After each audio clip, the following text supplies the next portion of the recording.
Ahí está. Ahí va, sí. Bueno, les damos la bienvenida al quinto Ateneo 2022 de la Asociación Toxicológica Argentina. Les agradecemos al Hospital Posadas, al Centro Nacional de Intoxicaciones, que hoy nos va a presentar el Ateneo, por parte de Facundo Juárez, que es médico pediatra y toxicólogo, y Cintia Gigliotti, médica clínica y residente de toxicología. Les recordamos que abajo a la derecha está la mensajería donde nos estamos saludando, pero al costado, a la derecha, hay un triangulito, un cuadrado y un círculo. Escriban preguntas o comentarios en ese para hacer al final las preguntas a los chicos y que no se nos mezcle con los saludos y nadie se quede sin preguntar.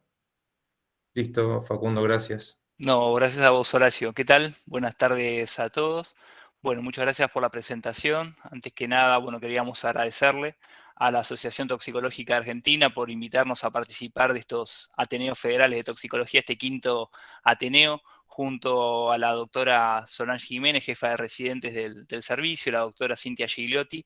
Preparamos, bueno, esta presentación que hace referencia a un agente, a un medicamento. Está bien que es de amplio uso a nivel doméstico, por eso también es tan amplia la disponibilidad y seguramente muchos de ustedes han tenido varias consultas relacionadas ya sea por exposiciones accidentales como así intencionales a este agente. En particular, nosotros lo que vamos a apuntar es a una presentación poco frecuente, así que bueno, sin más, arrancamos. Cintia, ¿te parece? Dale, perfecto. ¿Se escucha bien ahí? Sí, perfecto. Buenísimo. Bueno, entonces, buenas tardes a todos. Vamos a dar comienzo a la presentación del día de hoy, ¿sí? Siguiente, por favor. La misma está diagramada de la siguiente forma. Vamos a comenzar comentando brevemente dos casos clínicos de intoxicación grave por ibuprofeno. Luego haremos un repaso sobre las generalidades, ¿sí? Del agente en cuestión. Posteriormente nos vamos a focalizar en lo que es una revisión bibliográfica, las manifestaciones de mayor gravedad y el tratamiento en sí, y finalizaremos con las conclusiones. Siguiente. Vamos a comenzar entonces con el caso clínico número 1. Se trata de un adolescente de 16 años de edad, sin antecedentes médicos de relevancia, que es llevada por familiares a la guardia tras haber ingerido de forma intencional 28 comprimidos de ibuprofeno de 600 miligramos, que le da una dosis total de 48 gramos, que ajustado a su peso de 45 kilos, correspondía a 680 miligramos kilo. Dado que al momento de la consulta habían transcurrido 2 horas y media desde la ingesta, se realizan medidas de contaminación gástrica, fundamentalmente lavado gástrico, y se administra una dosis única de carbón activado. Al ingreso la paciente presentaba signos vitales estables, simplemente una leve taquicardia sinusal, sí, pero no obstante a las 5 horas y media de la consulta se manifiesta con un deterioro del sensorio, con un Glasgow menor a 8, que amerita manejo avanzado de la vía aérea. A la vez evoluciona con hipotensión arterial, la cual se vuelve refractaria a fluidoterapia, por lo cual necesita de infusión continua de noradrenalina. Acá vemos en esta tabla cómo fue la evolución de la paciente desde el punto de vista de los resultados de los laboratorios solicitados. A medida que transcurren las horas de su ingreso y desde la sobreingesta de ibuprofeno, vemos que la paciente evoluciona con acidosis metabólica con anión GAP aumentado e hipernatremia hiperclorémica. Asimismo, se realizó también un screening toxicológico en el cual se descartó la presencia de carbamazepina, ácido valproico, fenitoína, el fenobarbital, de antidepresivos tricíclicos, paracetamol y salicilemia, así como también drogas de abuso en orina. También como estudios complementarios se realizó una tomografía de cerebro sin hallazgos patológicos y una tomografía de tórax donde se constató un infiltrado broncoalveolar basal derecho. A la vez se realizaron hemocultivos por 2 y urocultivos sin rescate bacteriológico. La paciente permaneció durante 3 días bajo asistencia respiratoria mecánica y 5 días totales en unidad de terapia intensiva. Requirió infusión de noradrenalina por 24 horas y vemos que tuvo una evolución favorable, ¿sí? Se recuperó sin secuela. Llama la atención que durante su evolución sí tuvo esta acidosis metabólica con anión GAP aumentado y al momento del alta continuó seguimiento por salud mental. Vamos al caso clínico número 2. En este caso también es un adolescente un poquito más joven, de 3 años de edad, también sin antecedentes médicos de relevancia, que en este caso se encontraba por su padre en su dormitorio con convulsiones tónico-clónicas generalizadas. Junto a la paciente se encuentran blisters vacíos que van para una dosis total de ibuprofeno de 16.8 gramos, que ajustado a su peso de 45 kilos correspondía a 373 miligramos kilo, y asociado esto a 10 gramos de paracetamol. Se estima que desde la ingesta hasta que la paciente fue hallada transcurrieron 4 horas, porque esto se correlacionaba justo cuando la paciente salía del colegio y ella en su rutina tenía 3 horas de siesta, y al padre le llamó la atención que transcurridas hasta 3 horas, la paciente no salía a su habitación y la encuentra en este estado. Se interroga puntualmente por la presencia de otros fármacos en domicilio, los cuales dan todos negativos. Al ingreso, obviamente, la paciente estaba con un franco deterioro del sensorio, ¿sí? Que ameritó también manejo avanzado de vía aérea. Llama la atención que esta paciente, el ingreso, sumado a su acidosis metabólica, tenía un trastorno del medio interno bastante interesante, con una hipocalcemia severa, que requirió manejo en guardia con reposición rápida de gluconato de calcio. La paciente evoluciona, al igual que el caso anterior, con hipotensión arterial que es refractaria a fluidoterapia, también requiriendo disfunción de vasopresores, y en paralelo, obviamente, sumado a la coingesta que tuvo paracetamol en dosis tóxica, inicia el tratamiento con la N-acetilcisteína. Dentro de los laboratorios, acá vemos cómo fue el laboratorio del ingreso hasta la evolución, donde llama la atención esta franca acidosis metabólica con un marcado aumento al anion gap, y esta hipocalcemia severa, como les comentaba, que revirtió rápidamente con la infusión de gluconato de calcio. Dentro del screening toxicológico se realizó esta paciente, lo positivo fue el paracetamol, obviamente en dosis de hepatotoxicidad, lo cual ameritó que continuaba con el tratamiento con la N-acetilcisteína, y benzodiazepinas que se desestimaron, pues se interpretaron secundarias a la pseudoanalgesia que la paciente presentaba por encontrarse bajo asistencia respiratoria. A la vez, dentro del screening toxicológico se descartó la presencia de otros tóxicos, al igual que el caso anterior, incluso drogas de abuso en orina. Vemos que en la evolución, esta paciente también requirió infusión de vasopresores, noradrenalina y milrinona por 48 horas, completó su tratamiento con la N-acetilcisteína con adecuada tolerancia a las 17 dosis, pero en el medio intercurrió con una neumonía aspirativa, por lo cual esto hizo que su asistencia en terapia intensiva con ventilación invasiva continuara por un tiempo más prolongado. Bien, estos son los casos y ahora vamos un poquito a las generalidades, ¿sí? Vamos a repasar un poquito las generalidades del ibuprofeno como droga. Tenemos que los antiinflamatorios no esteroides, de los cuales el ibuprofeno obviamente es uno de ellos, se encuentran dentro de los medicamentos más prescritos a nivel mundial. Son fármacos que son estructuralmente diferentes, pero que comparten un mecanismo de acción en común, que es justamente la inhibición de las enzimas COX-1 y COX-2, ¿sí? Las cuales utilizan al ácido araquidónico como precursor para la síntesis tanto de prostaglandinas como de tromboxanos A2. Tenemos que los AINE se los puede dividir en dos grandes grupos, en fármacos salicílicos y no salicílicos, siendo este último grupo donde pertenece el ibuprofeno, ¿sí? Y que tenemos que justamente al inhibir las enzimas COX y en consecuencia la síntesis de prostaglandinas, se logran sus efectos terapéuticos. Justamente antiepirético por su acción a nivel del centro termorregulador del hipotálamo, por su efecto analgésico y antiinflamatorio, dado que las prostaglandinas modulan justamente lo que son los mediadores inflamatorios en las terminaciones nociceptivas. Tenemos que el ibuprofeno, como todos los AINES, está desaconsejado su uso en el tercer trimestre del embarazo, justamente por esto de la inhibición de la síntesis de prostaglandinas, lo cual da lugar a la inhibición del trabajo del parto y el cierre prematuro del ductus arteriosos. Y además tenemos que es un medicamento que tiene la característica de lograr altas concentraciones a nivel del líquido sinovial, lo cual hace que sea un muy buen analgésico y antiinflamatorio, sobre todo para patologías osteoarticulares.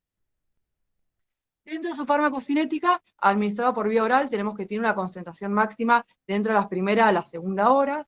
Es una droga que dentro de sus características es un ácido débil, tiene una alta unión a proteínas plasmáticas, más del 90%, con un volumen de distribución bajo, de 0,1-0,2 litros por kilo, y se metaboliza a nivel hepático, dando lugar a través del mecanismo de conjugación y oxidación a dos metabolitos inactivos que finalmente son eliminados por vía renal. Tenemos que su dosis tóxica se calcula que es cuando se logran concentraciones mayores a 100 miligramos kilo. La realidad es que la sobredosis es bastante común y frecuente. Lo que es llamativo e interesante, y eso justifica en parte la presentación de hoy, es que la toxicidad severa en sí es bastante poco frecuente. Dentro de repasando un poquito, centrándonos un poquito más en su mecanismo de acción, sabemos que las prostaglandinas tienen un rol clave en lo que es mantener la integridad de la mucosa gastrointestinal, el flujo renal y la actividad antiagregante plaquetaria. Tenemos que a nivel gástrico, fundamentalmente, la inhibición de la prostaglandina lo que hace es reducir la síntesis del mucus, del bicarbonato, y disminuye el flujo sanguíneo, que son obviamente estos tres grandes factores los que determinan la protección de la mucosa gástrica frente al ácido clorhídrico estomacal. A nivel renal, las prostaglandinas juegan un rol importante en lo que es mantener la homeostasis del flujo renal. Por lo tanto, y sobre todo en pacientes que ya de base tengan alguna comorbilidad, alguna predisposición, o que por algún motivo clínico puntual tengan un bajo volumen circulante efectivo o altos niveles de angiotensina circulante, el efecto de la inhibición de la prostaglandina va a ser mucho más significativo y esto se va a expresar como una disminución de la tasa de filtrado glomerular y en consecuencia una retención hidrosalina. A la vez recordemos, la previa, me faltó una parte, que la inhibición selectiva de la COX-1 produce una disminución también en la síntesis de los tromboxano A2, y esto inhibe la agregación plaquetaria, por lo cual a la vez existe un riesgo teórico de una mayor posibilidad de sangrado, sobre todo en pacientes que estén previamente antiagregados o anticoagulados por otra causa. Ahora sí, la siguiente. Entonces, ¿qué es lo que vamos a ver? ¿Cuáles son las manifestaciones clínicas que se van a observar, que van a corresponder en caso de intoxicaciones a los efectos adversos de estos medicamentos, pero potenciados? O sea, principalmente lo que vamos a ver es que son pacientes que las manifestaciones más frecuentes que van a tener es dolor abdominal, náuseas, vómitos, ¿sí? Es menos frecuentes el reportado en la literatura casos de hemorragias gastrointestinales, aunque es un efecto adverso que lo tenemos como bastante frecuente. La realidad es que los reportes no los menciona como tan frecuente, e incluso hay un solo caso reportado de perforación a nivel duodenal, ¿sí? Pero es importante recordar también que puede haber un aumento de las enzimas hepáticas. También, como mencionamos previamente, por el efecto que tiene a nivel renal, lo que va a producir es un cuadro de insuficiencia renal, con la consiguiente retención hidrosalina y edemas, que a la vez va a dar lugar a complicaciones tanto respiratorias como cardiológicas, sobre todo si mide insuficiencia cardíaca congestiva o edema agudo del pulmón, y obviamente considerando los antecedentes del paciente en cuestión, y también de un efecto tóxico per se produciendo una nefritis intersticial. Desde el punto de vista neurológico, es un abanico bastante amplio de los efectos que están reportados, ¿sí? Que van desde la somnolencia hasta el estado de coma. A la vez pueden asociarse a alteraciones visuales y está reportada la meningitis aséptica. Tenemos que dentro de las manifestaciones neurológicas graves, dependiendo de la serie que uno lea, el porcentaje ronda entre el 10 al 30% en estos casos, y en los pacientes pediátricos bastante frecuente que asociados a estas manifestaciones neurológicas pueden presentar cuadros de apnea. Finalmente, como presentaban nuestras pacientes reportadas, todo lo que es el trastorno del medio interno, la acidosis metabólica con aumento de la ion GAP es bastante significativa, pero también puede estar acompañado de otros trastornos electrolíticos, como bueno, el caso que tuvimos de la hipocalcemia. Es menos frecuente finalmente que haya compromiso también a nivel sanguíneo, sobre todo compromiso de las series sanguíneas y coagulopatías.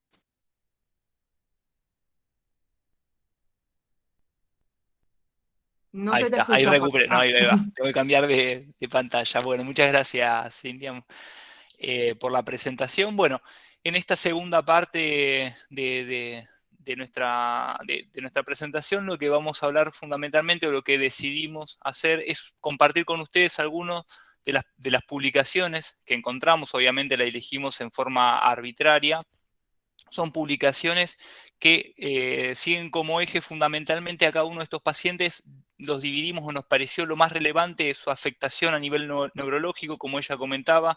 La primera con una depresión marcada del sensorio requiriendo intubación. La segunda, capaz que se destaca la presentación de las convulsiones.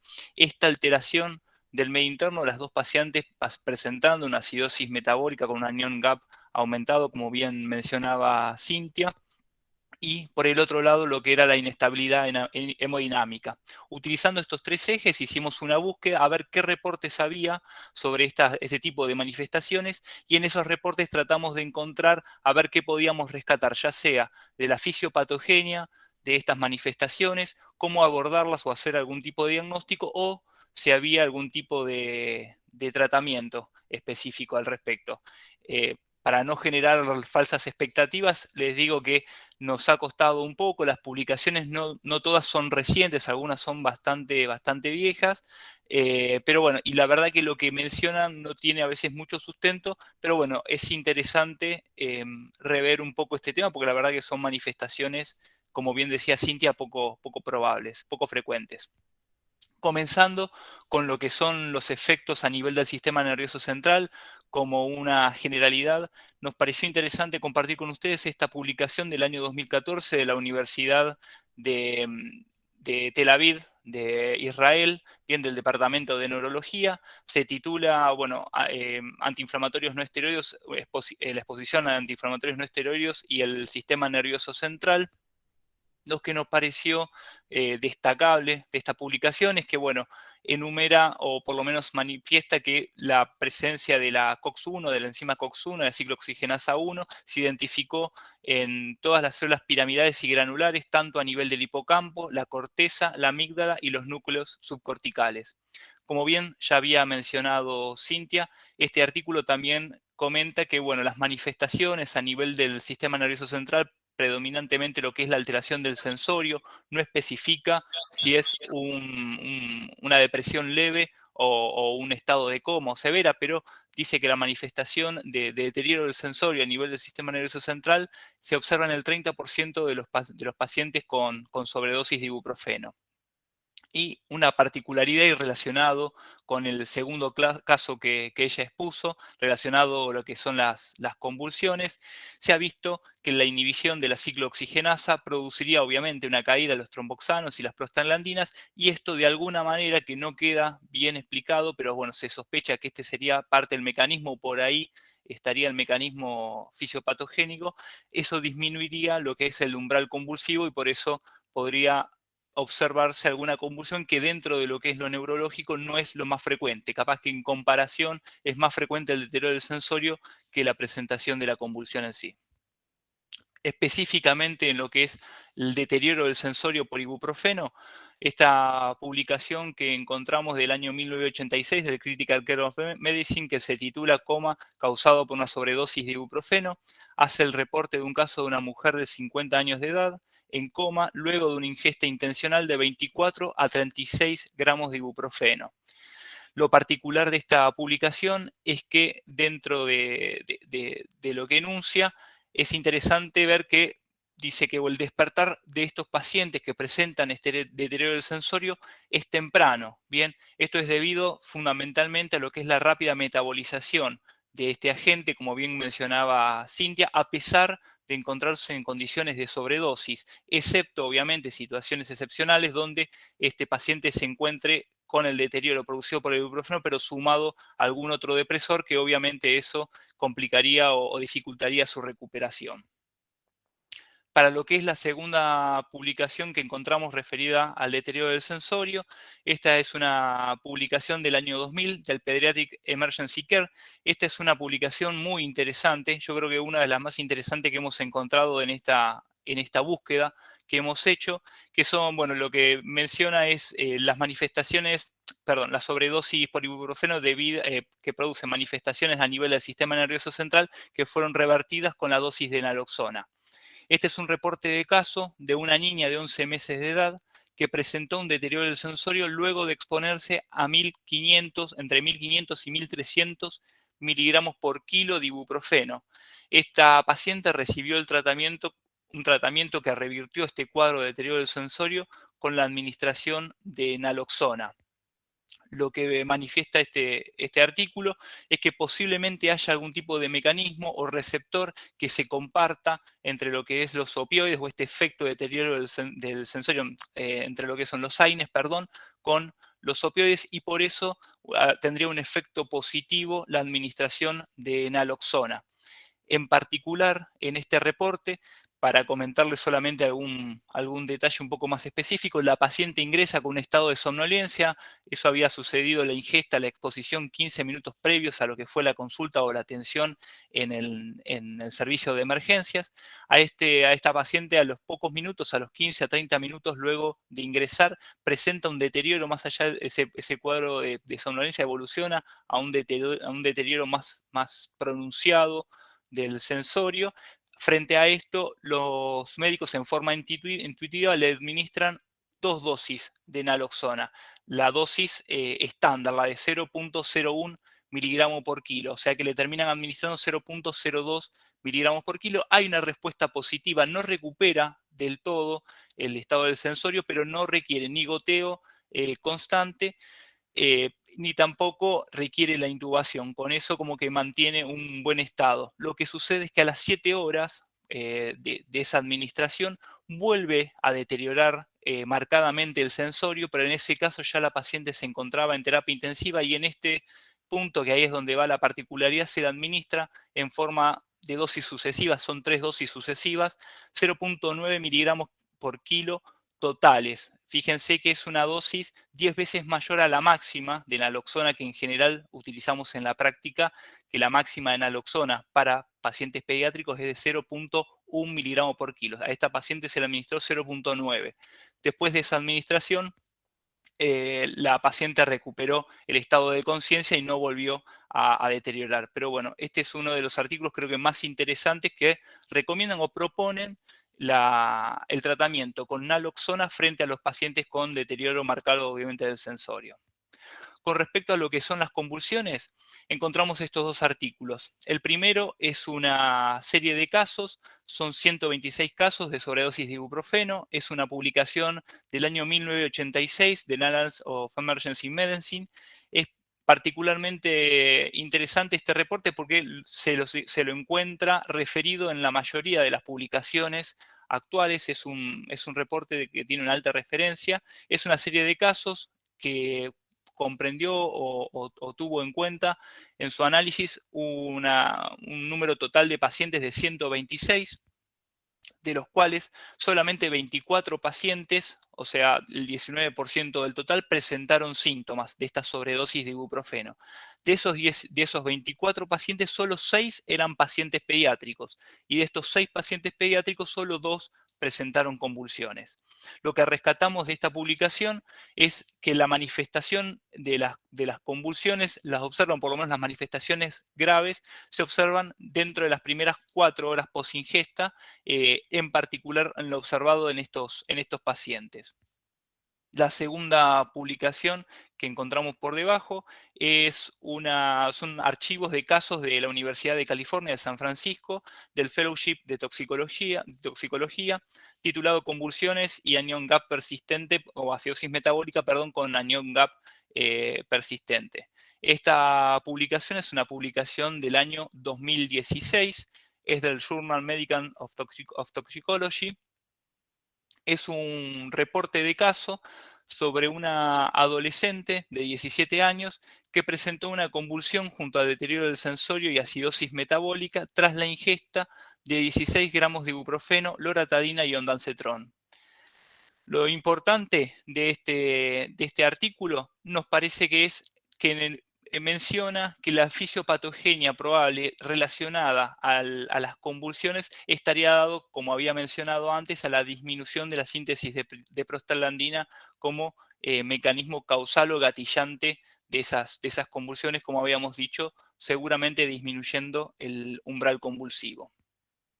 Como resumen de lo que acabamos de mencionar sobre los efectos a nivel del sistema nervioso central, dentro de los efectos más comúnmente reportados, como había comentado Cintia, dentro de la dosis terapéutica, o sea, dentro de lo que son los efectos adversos, observamos somnolencia, cefalea y mareos, serían los descriptos, y en el caso de la sobredosis o casos graves de sobredosis significativa, se puede observar depresión del sensorio, coma y convulsiones. Los mecanismos para la generación de estos estados es desconocido. Abajo, como ahí menciona, los efectos graves se observan dentro de los primeros 4 a 6 horas post-ingesta. Como habíamos dicho, 1 de cada 3 pacientes con sobredosis de ibuprofeno presentan alteraciones del sensorio. En general, el despertar es temprano. Esto está debido seguramente a una rápida metabolización de este agente. La propuesta interesante de la naloxona para tener en cuenta frente a un deterioro del sensorio marcado por ibuprofeno.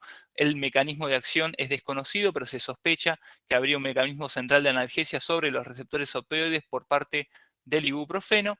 Y las convulsiones, que como habíamos dicho, es dentro de lo que es el espectro de las manifestaciones sobre el sistema nervioso central, sería lo menos frecuente, son en general de corta duración y muchas veces de resolución espontánea.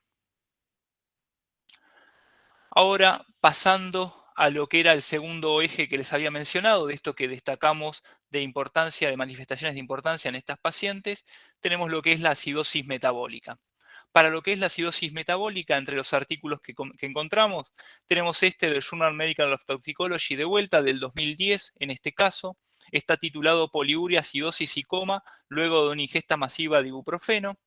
En este caso es el reporte de un caso de un hombre de 19 años de edad que luego de la ingesta de 90 gramos de ibuprofeno presentó acidosis metabólica, poliuria y deterioro del sensorio. Lo remarcable de esta publicación es que pone como útil para lo que es la evaluación de estos pacientes como límite o por lo menos como dosis orientativa para esperar una probable evolución grave, la dosis de 400 miligramos por kilo. Se ha observado que las ingestas mayores a 400 miligramos por kilo son potencialmente tóxicas, sin embargo el coma, la acidosis y la falla renal son raras. Esto es medio controvertido. En realidad, cuando hablamos de, ya adelantándome, después lo vamos a remarcar nuevamente, cuando hablamos de dosis por kilo, muchas veces hay es más lineal la interpretación en el caso de los pacientes pediátricos, no tanto así en los pacientes adultos, tanto que hay reportes de pacientes con 48 gramos totales, adultos totales de ibuprofenos ingeridos, que lo han sobrellevado sin complicaciones importantes. Pero bueno, lo interesante es este punto de corte que nos da para esperar, por lo menos para orientarnos y esperar algún tipo de manifestación grave. Siguiendo con lo que es la acidosis metabólica, este segundo reporte, es también del Journal of Medical Toxicology, en este caso del año de junio de 2007. Es el reporte de 2 muertes por una ingesta masiva por ibuprofeno. En este caso es un adolescente de 17 años de edad que dirigió una cantidad desconocida de ibuprofeno y un hombre de 49 años de edad que presentó una exposición intencional a ibuprofeno y ácido valproico. En este caso se suma el ácido valproico. Estos pacientes evolucionaron con acidosis metabólica, falla multiorgánica y muerte. Lo interesante de esta publicación es que nos da alguna idea o por lo menos nos sugiere cuáles podrían ser las causas de esta acidosis metabólica. Ya algo había comentado Cintia en diapositivas o sí, anteriores. Los factores que estarían contribuyendo con esta acidosis sería, por un lado, el ibuprofeno en sí. El nombre químico del ibuprofeno es el ácido 2,4-isobutilfenilpropiónico, es un ácido débil, como así también sus metabolitos, el 2-carboxiibuprofeno y el 2-hidroxiibuprofeno. Estos tres componentes contribuirían a lo que sería la acidosis metabólica con ese gap aumentado. Además de esto, lo que se suma es, como vamos a ver, con muchas veces estos cuadros graves asociarse con alteraciones hemodinámicas, obviamente la acidosis láctica acompañante para producir este cuadro.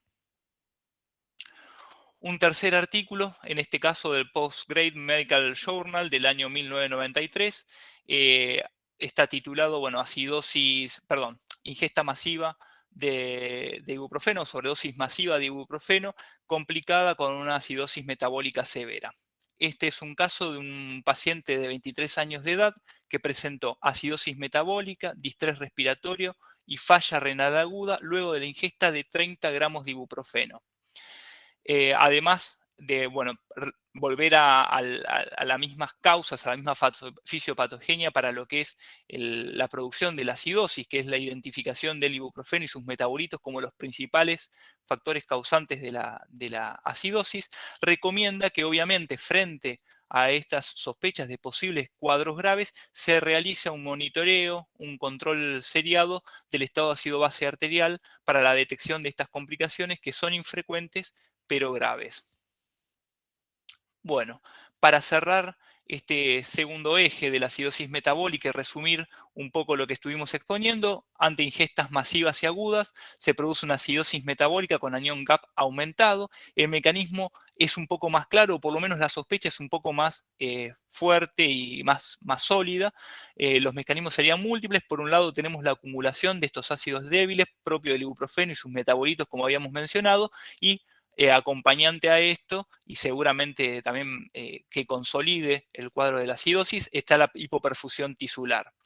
como habíamos marcado, o sea, como para resaltar de lo que había mencionado, las dosis mayores a 400 miligramos por kilo están asociadas a coma, acidosis y raramente a decesos. Está recomendado el monitoreo del estado ácido-base para la detección de esta alteración, y el tratamiento obviamente fundamentalmente es de sostén, bien, procurando una buena perfusión tisular y las correcciones de bicarbonato de sodio de ser necesario para una recuperación completa. Bueno, por último, ya abordando el último eje que presentaron estas pacientes, era la repercusión hemodinámica, a ver qué referencia hay en los reportes, o qué reportes hay sobre lo que es la repercusión hemodinámica. En este caso es una publicación del año 2017, la revista es la Pharmacology and Toxicology, el título larguísimo, es un reporte de caso. Dice, bueno, el perfil de las concentraciones de ibuprofeno en plasma en una ingesta, una sobredosis deliberada o intencional por ibuprofeno, con una depresión o un colapso circulatorio tratado con un intercambio de plasma terapéutico, una plasmaféresis.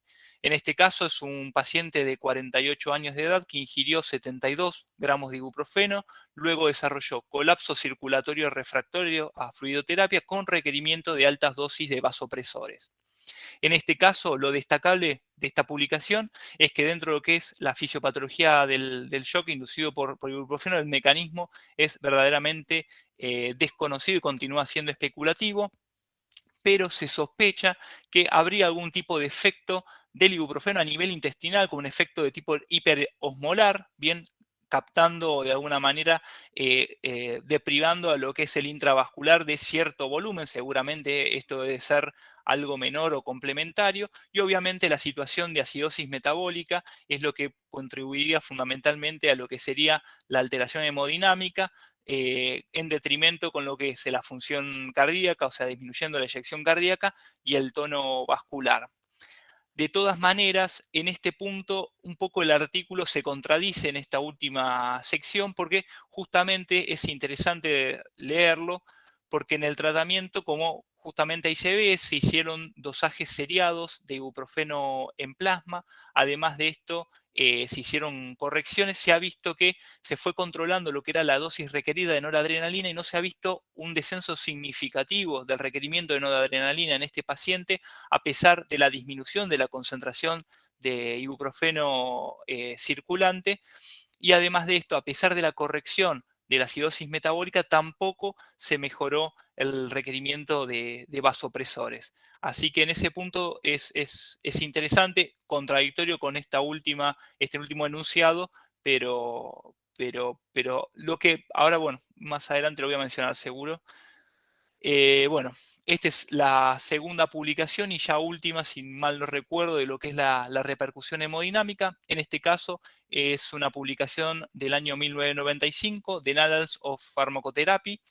Está titulado Shock, acidosis metabólica y coma luego de una ingesta por una sobredosis de ibuprofeno en un niño. En este caso es un paciente de 6 años de edad que ingirió 6 gramos, 300 miligramos por kilo de ibuprofeno, presentando deterioro del sensorio, acidosis metabólica y shock.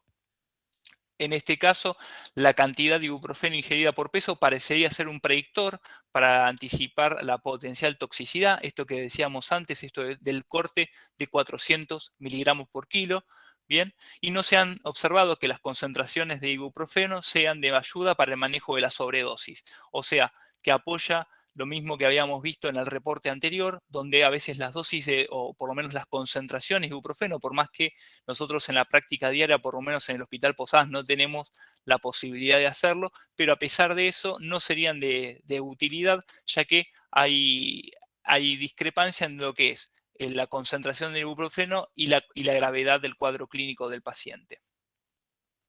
Para cerrar este último eje y resumirlo, dentro de lo que es la repercusión hemodinámica tenemos que ante ingestas masivas agudas, lo que puede observarse es hipotensión severa y persistente, lo que se ha visto en estos casos. También está descrita las alteraciones de la conducción miocárdica. Bien, el mecanismo, como estuvimos viendo en la mayoría de estas repercusiones graves sigue siendo incierto. Lo que se habla obviamente, esta contribución del medio ácido, que era lo que iba a mencionar antes. Además del medio ácido, alterar lo que es la contractilidad cardíaca o la tonicidad vascular, lo que produce también es una disociación, o por lo menos estaría descrito una disociación en lo que es la unión del ibuprofeno a las proteínas, y esto se sospecha que también podría contribuir a la toxicidad. Bien, y después ese efecto secundario, no sé qué tan precipitante sea, que es el efecto hiperosmolar a nivel intestinal, que como decíamos, produciría una depresión del intravascular. Como para cerrar, no hay evidencia del efecto cardiotóxico directo de los AINES o sus metabolitos. Bien, esto es a nivel del miocardio fundamentalmente. El compromiso hemodinámico es generalmente reportado en pacientes con acidosis y compromiso multiorgánico. Muchas veces probablemente sea por la gravedad total del paciente y no por estos puntos en particular. La corrección de la acidosis no suele disminuir los requerimientos de vasopresores, como les había mencionado que lo está publicado en el primer artículo, y la sobredosis combinada, esto me pareció más un dato de color interesante, no porque lo presentase ninguna de las pacientes, pero la sobredosis combinada de difenhidramina e ibuprofeno, dos agentes que son de uso cotidiano, ¿no? Son de uso frecuente, a veces en el domicilio, muchos pacientes lo suelen tener a disponibilidad. Se ha descrito la miocardiopatía de Takotsubo, esta disquinesia del ventrículo izquierdo, es una disquinesia transitoria, pero bueno, parece que está descrita, no hemos tenido experiencia, pero me pareció interesante ponerlo en la combinación o en la sobredosis de difenhidramina e ibuprofeno.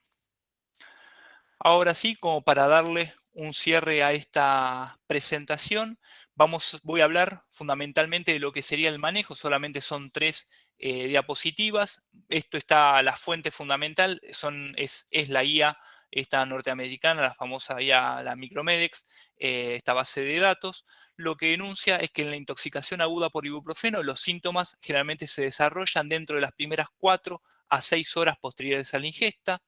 En lo que es la afectación leve a moderada tenemos, obviamente puede ser el paciente asintomático, molestias gastrointestinales, depresión leve del sensorio, nistagmo, diplopía, tinnitus, sordera transitoria. En el caso de la toxicidad severa, lo que podemos esperar, a pesar de ser poco frecuente, lo que podemos esperar son convulsiones, coma, acidosis metabólica, hipotensión, bradicardia, taquicardia, fibrilación auricular, hepatitis, pancreatitis aguda e insuficiencia renal aguda, sangrado gastrointestinal, hipotrombinemia, coagulación intravascular diseminada, hipotermia y rhabdomiólisis. Para lo que son los controles de laboratorio recomendados por esta base de datos es el hemograma y los electrolitos séricos, además de la determinación de creatinina. Obviamente, frente a un paciente que hay un posible compromiso respiratorio o del sistema nervioso central, ahí sí la determinación del estado ácido-base. Se sugiere la realización de algún análisis de orina para la determinación en el sedimento de hematuria o proteinuria, y muchas veces, como ustedes sabrán, está sistematizado, por lo menos en las guías norteamericanas, la determinación de los niveles de paracetamol en todo lo que son los pacientes con tentativa suicida, con ingestas intencionales, en forma rutinaria, sistemática. Para lo que es el tratamiento, para lo que es la toxicidad leve a moderada, el tratamiento solamente es de sostén y de reposición hidroelectrolítica. Para la toxicidad severa, obviamente como siempre el ABC, la administración de benzodiazepinas ante convulsiones, fluidoterapia y vasopresores ante cuadros hipotensivos, considerar la intubación orotraqueal de asistencia ventilatoria mecánica en pacientes con depresión marcada del sistema nervioso central, y obviamente a estos pacientes siempre realizarles un electrocardiograma y la determinación de estado ácido base arterial.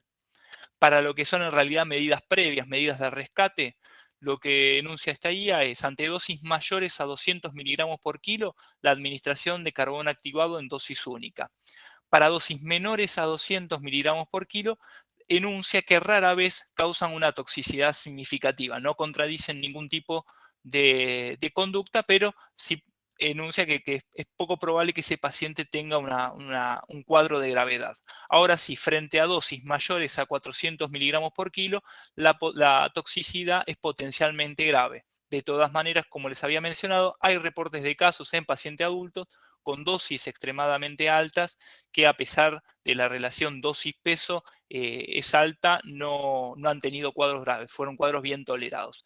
Y por último, para lo que es la eliminación extracorpórea, esta guía en particular, obviamente de rutina no está recomendado, pero esta guía en particular sí hace referencia del reporte de un solo caso de un paciente que recibió hemodiálisis venovenosa continua, un paciente que estaba con un cuadro de acidosis metabólica refractaria e hipotensión tras una sobredosis masiva de ibuprofeno, pero es un solo reporte de caso. En la generalidad no se suele considerar por esta alta unión a proteínas, como bien comentaba Cintia. Ya finalizando para lo que son como cierre, las conclusiones de los últimos comentarios, las manifestaciones graves en la intoxicación aguda por ibuprofeno son poco frecuentes, pero deben considerarse en un paciente con ingesta masiva dentro de las primeras 4 a 6 horas. Estas son el compromiso del sistema nervioso central, la insuficiencia renal aguda, las alteraciones del medio interno y la inestabilidad hemodinámica. Como dato de color, nos parece lo del tratamiento recomendado en general de sostén, pero hay reportes sobre el uso de naloxona frente al deterioro profundo del sensorio por este agente. Bueno, les agradecemos a todos la atención y haber estado acá compartiendo este espacio. Muchas gracias. Gracias a ustedes, estuvo buenísimo, chicos, felicitaciones. ¿Tienen algunas preguntas? Graciela Quevedo había levantado la mano, no sé si fue un error, Grace, o querés hacer una consulta, porque fue hace